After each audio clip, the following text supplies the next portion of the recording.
వేళ ఆ నిమ్మకాయ పైన తేలినట్లయితే అది ఫ్రెష్ గా ఉండాలి సమా.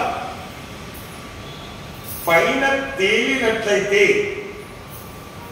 ఏ విధమైనటువంటి నరదృష్టి లేదు అని అర్థం. ఒకవేళ ఆ నిమ్మకాయ అడుక్కు వెళ్ళినట్లయితే, మునిగినట్లయితే తప్పకుండా ఆ ఇంట్లో ఏదో ఒక దోషం ఉంది అని అర్థం. దోష నివృత్తి కావడానికి చక్కగా దోసి నిండా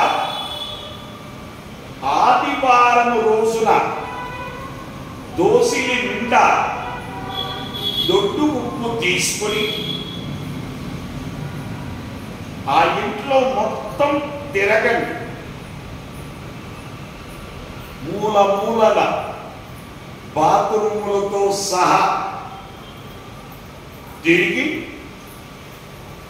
ప్రధాన ద్వారం ముందుకు వచ్చి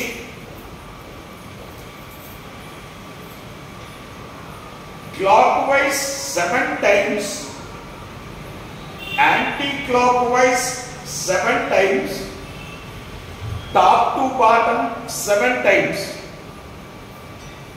ఆ ఉప్పును ప్రధాన ద్వారానికి తిప్పండి. ఆ తర్వాత ఆ ఉప్పును చక్కగా వీలైతే డ్రైనేజీలో పడబోసి దాన్ని చూస్తూ చేతులు కడుక్కోకుండా చూస్తూ చేతులు కడుక్కున్నట్లయితే ఆ నరదృష్టి వారికి కూడా సోకుతుంది.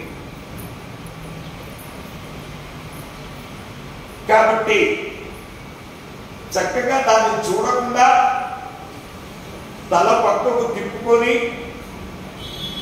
చక్కగా ఆ ఉప్పు అందులో పోసి చేతులు కాళ్ళు కడుక్కొని చూడండి.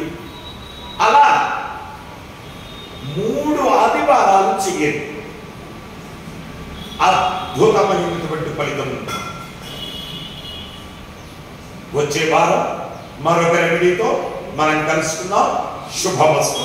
ఎడమ చేతిలో ఉన్నటువంటి అక్షింతలను కుడి చేతిలోకి మార్చుకుని ఆ అక్షింతలను సువర్ణ పుష్పాలపై వేసి సువర్ణ పుష్పాలను చేతితో తాకుతూ మనస్సులో ఉన్న కోరిక తలుచుకొని నమస్కారం.